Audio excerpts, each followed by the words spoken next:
उत्तर प्रदेश विधानसभा चुनाव 2022 का आगाज हो चुका है। लगातार प्रत्याशी मतदाताओं के बीच जा रहे हैं और अपने अपने पक्ष में मतदान करने की अपील कर रहे हैं। इस वक्त हमारे साथ पूर्व विधायक समाजवादी पार्टी से 132 जलालाबाद से पूर्व विधायक नीरज कुशवाहा मौर्य जी मौजूद हैं, जो किसी परिचय के मोहताज नहीं है। बहुत बहुत स्वागत है नीरज जी आपका सासी इंडिया। धन्यवाद।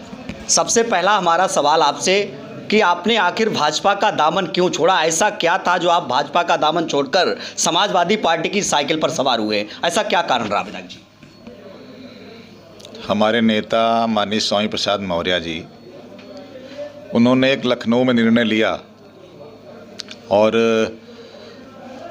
उस निर्णय के लिए उन्होंने फिर इस्तीफ़ा देने के बाद हम लोगों को बुलाया लखनऊ में। तो शाम को मैं भी गया उनके आवास पे। उन्होंने हम लोगों से चर्चा की और जो उन्होंने कुछ बिंदु हम लोगों को बताए तो उस पे ऐसा लगा कि वो जो कह रहे हैं वो सही है। पहला, एक तो भारतीय जनता पार्टी में हमने लगभग 4.5 साल काम किया, पूरी निष्ठा से काम करते रहे, लेकिन भारतीय जनता पार्टी के लोग ना तो सम्मान देना जानते हैं, ना वो हम लोगों को टिकट भी नहीं दे रहे थे। लगातार लोगों को समझाया जा रहा था, मैं सबके यहाँ जा रहा था। तो ऐसे में लगा कि ये 4.5 साल तक हम लोगों से काम लेते रहे, सम्मान नहीं दिया और लगातार उनकी एक एक बात ऐसी झूठी निकली। तो मुझे लगा कि हमें अपने नेता के साथ जाना चाहिए और मैंने उनके साथ निर्णय ले लिया। क्या मानते हैं, भाजपा पार्टी क्या बरगलाने वाली पार्टी या फिर झूठ बोलने वाली पार्टी? वो तो भाजपा के लोग खुद ही कहते हैं कि जुमले हैं, जुमलेबाज पार्टी है। वो खुद ही कहते हैं कि हम लोग, जब उन्होंने कहा था 15 लाख रुपए प्रत्येक खाते में आएंगे, 5 किलो अनाज दे रहे हैं। 5 किलो अनाज, लेकिन गरीब जनता का कहना है कि पहले ये कुछ नहीं मिलता था, भाजपा आई तो उन्होंने ये काम किया है अनाज देने का। ऐसा है, ये अनाज अभी मार्च तक के लिए दिया है उन्होंने।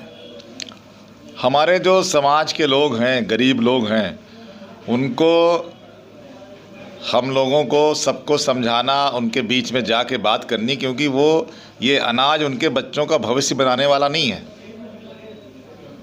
विधायक जी, अगला सवाल हमारा यह, लगातार जनता के बीच जा रहे हैं और आप यहाँ से विधायकी का चुनाव भी लड़ रहे हैं, आखिर क्या रिस्पांस मिल रहा है? क्या लग रहा है कि आप विधायक बन पाएंगे? बहुत अच्छा रिस्पांस मिल रहा है लोगों में। जिस दिन से मैंने समाजवादी पार्टी ज्वाइन की है, मैं यहाँ आया तो लोगों में बड़ा जोश है। और अभी मैं एक गांव से आ रहा हूँ तो एक छोटा बच्चा, अपने आप हम लोग जा रहे थे तो उसने कहा कि अब की तो साइकिल ही जीतेगी। उत्तर प्रदेश के अंदर बदलाव की बयार चल रही है। भारतीय जनता पार्टी के लोग इतना डरे हुए हैं कि उनकी समझ में नहीं आ रहा है। अभी तक देखिए, जलालाबाद का प्रत्याशी डिक्लेयर नहीं कर पाए, उनके सारे समीकरण ध्वस्त हो गए हैं। मोस्ट बैकवर्ड दलित समाज, वो भारतीय जनता पार्टी को उखाड़ने का उसने मन बना लिया है। विधायक जी, विकास की यदि बात की जाए तो आपने देखा होगा जलालाबाद में कोला घाट का पुल अभी हाल ही में टूटकर गिर गया। किसी भी पार्टी ने उसकी तरफ कोई भी ध्यान नहीं दिया। हालांकि जनता के लिए तमाम परेशानियों का भी सामना करना पड़ रहा है। यदि आप विधायक बनते हैं तो क्या इस पुल की मरम्मत या इसे सही करवाएंगे दोबारा से? बिल्कुल, ये पुल का मरम्मत नहीं, ये पुल का पूर्णतया निर्माण जैसे होना चाहिए वो कराया जाएगा। और इसकी सबसे पहले बात मैंने ही उठाई। इस कोला के रास्ते में अगर आप यहीं के निवासी होंगे तो वहाँ कितनी गुंडागर्दी होती थी, किस तरह से अवैध वसूली होती थी, और उसका पूरा संरक्षण जो यहाँ के विधायक हैं वही देते थे। उन्हीं के संरक्षण में वहाँ गुंडा टैक्स लिया जाता था। उसको मैंने बंद कराया और जो टीम उसकी जांच कर रही है, उस टीम से भी मैं संपर्क में हूँ। इसमें भी मैं तो सरकार का दोष दूंगा कि पुल की कमी नज़र आई, पुल बैठने लगा। उन्होंने मरम्मत के नाम पे पुल को 15 दिन बंद कर दिया और मरम्मत कहाँ हुई पता नहीं। मरम्मत कहाँ हुई उन्हें पता ही नहीं चला। उसके बाद दोबारा चालू कर दिया तो मरम्मत का पैसा भी खा गए और पुल बैठ गया। अगर उसमें कोई कमी आई थी तो उसको बंद कर देना चाहिए था। जब तक वो पूर्णतया ठीक न हो जाता तब तक उसको दोबारा चालू क्यों किया गया?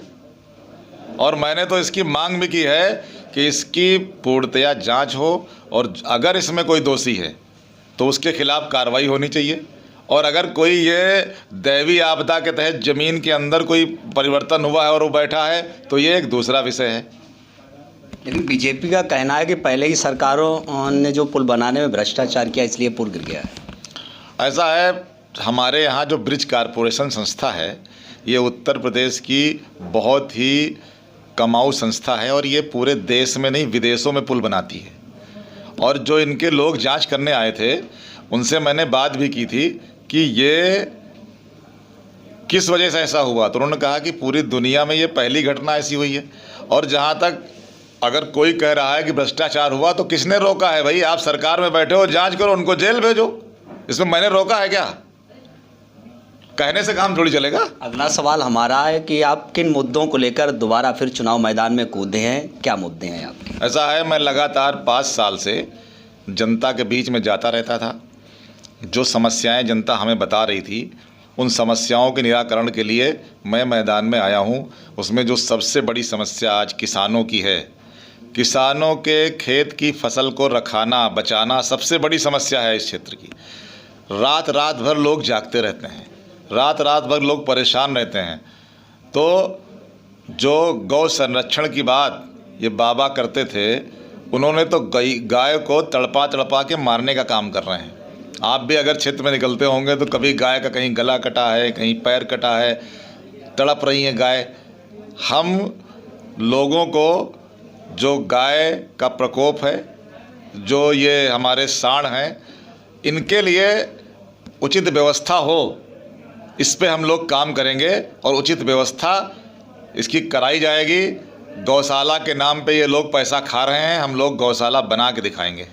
कि जब आपकी सरकार आती है तो क्या आप स्थायी गौशाला बनवाएंगे? ये जो समस्या है किसानों की, इसका निराकरण करेंगे? बिल्कुल कराएंगे, बिल्कुल कराएंगे।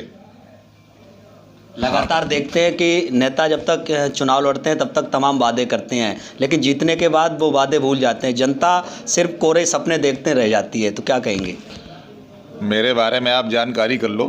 2007 में हम चुनाव लड़े थे तो मैंने जनता से कोई वादा नहीं किया था, लेकिन हमने यहाँ ITI बनवाई, पॉलीटेक्निक बनवाई, अग्निशमन केंद्र बनवाया, CSC बनवाई। हमने बुधवाना में 2009 में टापर जाने के लिए नया पुल बनवाया। ये मेरे वादे नहीं थे, लेकिन मैंने काम करके दिखाया लोगों को। तो हम वादे से ज़्यादा काम करके दिखाने में विश्वास रखते हैं और आगे भी उसको करके दिखाएंगे। क्या अपील करना चाहेंगे जनता से? मैं जनता से ये कहना चाहूँगा कि आपने पिछले 5 साल तक यहाँ जो विधायक बना उसकी शक्ल नहीं देखी, आपके सुख दुख में तो आए नहीं वो। अब भाजपा किसको ला रही है मुझे नहीं पता, लेकिन मैं आपको विश्वास दिलाता हूँ कि अगर कहीं आप चूक गए तो फिर आपको विधायक देखने को नहीं मिलेगा। हमने लगातार आपके बीच में रह के आपकी सेवा की है, सुख दुख में गए हैं, तो आप उन मेरी सेवाओं को याद रखते हुए, आपके बीच में जो मैंने काम किया उनको याद रखते हुए एक बार हमको फिर मौका दीजिए साइकिल वाला बटन दबा के। धन्यवाद। बहुत बहुत धन्यवाद हमारे साथ आने के लिए।